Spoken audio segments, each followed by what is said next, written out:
वांगचूक यांना मध्यरात्री उपोषण सोडण्याची गरज नव्हती। प्रधानांच्या राजीनाम्याशिवाय उपोषण का सोडलं? संजय राऊत यांचा सवाल। उपोषण सोडवून सरकारने श्रेय घेतल्याचाही आरोप।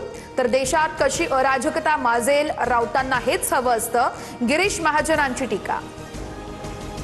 अखेर 26 दिवसांनंतर सोनम वांगचूक यांनी उपोषण सोडलं। सरकारसोबत सकारात्मक चर्चा झाल्याची माहिती। दरम्यान उपोषण मागे घेतल्यानंतरही सीजेपी आंदोलनावर ठाम। प्रधानांचा राजीनामा होईपर्यंत आंदोलन सुरूच ठेवण्याची भूमिका। कॉकरोच जनता पार्टी आणि सरकारची आज दुपारी महत्त्वाची बैठक। केंद्रीय मंत्री जे.पी. नड्डा आणि जितेंद्र सिंह बैठकीला उपस्थित राहणार। विद्यार्थ्यांच्या प्रश्नांवर तोडगा निघणार का, याकडे सर्वांचं लक्ष। पेपरफुटीवर कठोर कायदा करण्यासाठी याच अधिवेशनामध्ये विधेयक मांडणार। मध्यरात्री व्हिडिओ पोस्ट करत पंतप्रधान मोदींचं आश्वासन। तर विद्यार्थ्यांना प्रधानांचा राजीनामा हवाय, त्यांच्या समजूतदारपणाचा अपमान करू नका, राहुल गांधींची टीका। रात्री उशिरा मन की बात करायची नसते, पंतप्रधान मोदींनी सभागृहात येऊन निवेदन करावं, काँग्रेसच्या मल्लिकार्जुन खरगेंचा निशाणा।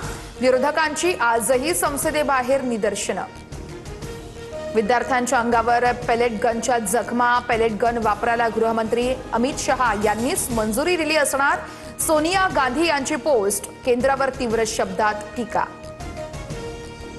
दिल्लीतील 17 मेट्रो स्थानकं आजही बंद। राजीव चौक आणि मंडी हाऊस स्थानकामध्ये इंटरचेंजिंगची सुविधा। आंदोलनाच्या पार्श्वभूमीवर आज आदेश येईपर्यंत आता मेट्रो स्टेशन्स बंद असणार आहेत। मुंबईमध्ये पोलिसाचं महिला आंदोलकासोबत गैरवर्तन। पोलिसाविरोधात विनयभंगाचा गुन्हा दाखल करा। व्हिडिओ पोस्ट करत काँग्रेस खासदार वर्षा गायकवाड आणि रोहित पवारही आक्रमक। उपसभापती सचिन अहिर यांच्या घरामध्ये तब्बल 2,65,00,000 चोरी। 24 वर्षांपासूनचा विश्वासू नोकर अटकेत। गुन्हे शाखेकडून अधिक तपास सुरू। शिर्डीमध्ये चित्रपटाच्या शूटिंग दरम्यान वाद। साई समाधीवर बसल्यानं अभिनेता संजय मिश्रावर ग्रामस्थ संतप्त। पालकमंत्री विखे पाटील यांच्याकडून चौकशीचे निर्देश।